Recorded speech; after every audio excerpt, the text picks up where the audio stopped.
Hey guys, this is Jamie. So today I want to talk about the fact that I saw the movie Nuremberg and I really enjoyed it.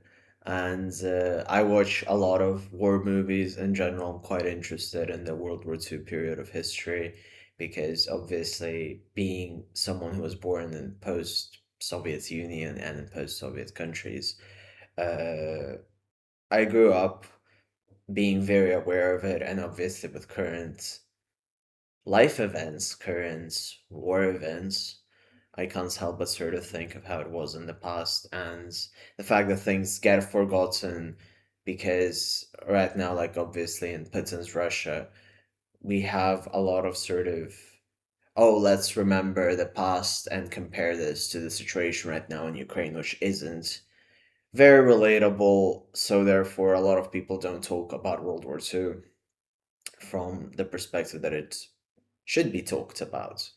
And that is one of the things that actually made me quite upset after I walked out of the movie. I felt very frustrated with the world, actually, and I felt really sad. And I actually didn't realize that I did not see personally the sort of part which they showed about the concentration camps in Nuremberg. I didn't see specifically that footage in that specific order because I used to obviously for the course of my life, I've seen documentaries about concentration camps, but they were usually like on a specific concentration camp and or specifically certain events or going into more depth and they weren't sort of seen as to show what things were actually happening, but sort of more in depth, rather than not for a shock factor, but for a more to show what was happening, but a more perspective on it. And I cannot stress how much I enjoyed the movie and how much it shook me to the core. And it is something that I do think about because obviously, like, I live in Portugal. I don't have to, well, I don't have any contact with my family.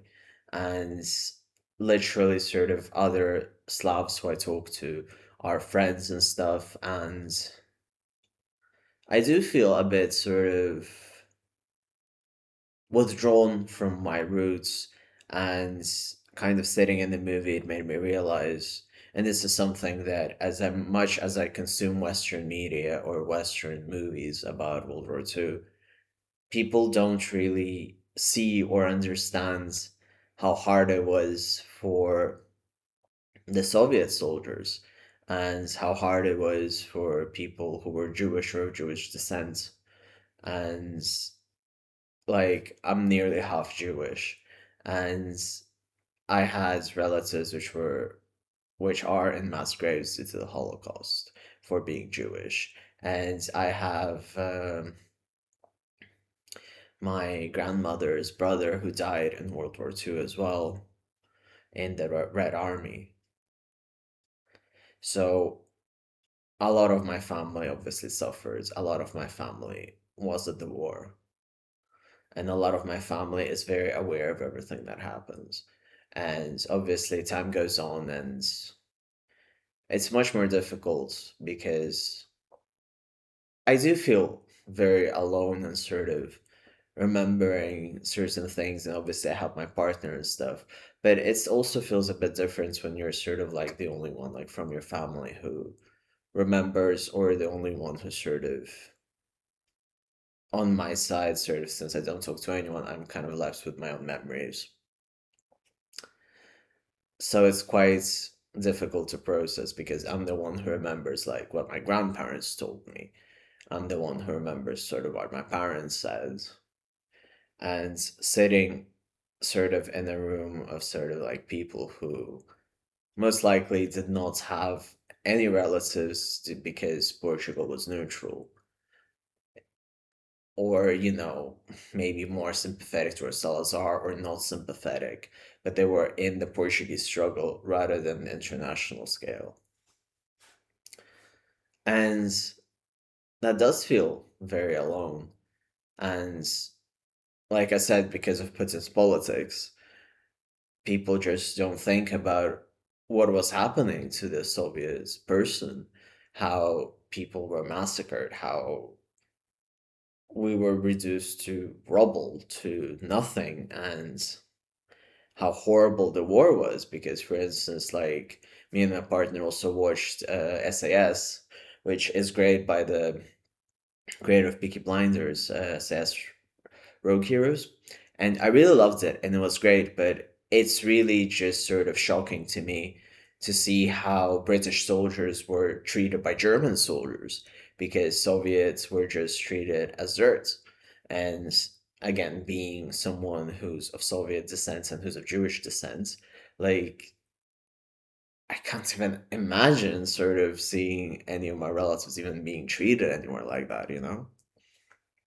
So it's quite difficult and it's a very strange topic for me to discuss when sort of people try to humanize Nazis or humanize sort of things which shouldn't be humanized. If someone is eradicating someone, they shouldn't really be treated decently. And I'm not saying that we should do genocide with genocide, which is something like, Israel is trying to do or whatever, or that we are sort of being thrown around as arguments in war. Because the thing is, Nuremberg shows what we should be doing. If someone commits a crime against humanity, they need to be trialed. And what the punishment is depends, obviously, on the severe punishment of it. But the problem is that right now we do not have a Nuremberg. We see what happens in Venezuela, and no matter how people feel about Maduro being an idiot or not, and if he fucking led Venezuela to a wreck, certain things should not be done like that. And if an idea of a conspiracy of Maduro for Donny was enough for him to take him out, why couldn't he do the same with stopping Putin from going further into Ukraine? Why couldn't that be done when there is an actual situation there, unlike whatever the fuck is the reason for Donald's? And I'm not saying that this should be done. This shouldn't have been done. But the question is, there is no judgment. We don't have, at this point, anyone who can sort of judge what the hell the US is doing. There's no one to judge whatever Putin is doing. There's no one to judge like what was being done in Donetsk and Lugansk like way before the current war. No one's ever gonna like trial Poroshenko or when Ukraine actually had Nazis. And no one even goes into those depths. And at the end of the day, like when I sit and when I try to talk to people like about my thoughts on Zelensky, my thoughts on Putin, people don't care. People just use the current wars as a pawn to talk about rights versus lefts politics, and that is fucking insane and stupid. People should really think about the wars in their own context or in historically relevant things. And I'm bringing the US into this because the idea of the Nuremberg movie was specifically, and the ending of it, and the ends of the book by the psychologist Kelly, was to say that this thing can happen in the US as well. And no country is immune to having people be inhumane. And as much as it pains me to admit, and everyone pains me to admit, every country, any person, sort of, if to put in a vacuum, can be fucking insane if they have the preconditions for it. A fascist will be a fascist regardless of which states, gender, country, sexuality, race, anything. There isn't a specific guide to what makes someone a fascist. But we need to trial the fascists for being fascists and for what they do. But somehow that is a very difficult thing for people to comprehend. And no one should be causing a genocide. No one should be treating anyone else like the Nazis, the German Nazis did. But somehow that is a controversial thing to say, and that is a controversial thing to talk about. Because at the end of the day, people just care about left right politics in their own country. And that's what everything boils down to. And right now we're having these enormous sprouts of nationalism here and there, and no one wants to do anything about it. And people think, oh yeah, I'm just gonna think about how to earn money, and it doesn't matter if I'm screwing everyone underneath me. And people think that the government that will put more money in your pocket on the short term without aiding other people is the best one. And that's how we get to fascism. Sometimes putting the priorities of the country means putting the priorities of the people and everyone in that country. It shouldn't be doing putting the people who are only born in that country. It's the people who are in the country, who were born in the country, and have the who want to be in that country, have the right to be in that country, who want to be in that country. Everyone should be able to move. There shouldn't be any borders, there shouldn't be any passport sort of visa control definitions of who goes into what country, but that's me being absolutely insane, apparently. What I'm trying to say is, I just wish no one was discriminated unless they had a fucking criminal reason to be discriminated for, you know? So, yeah.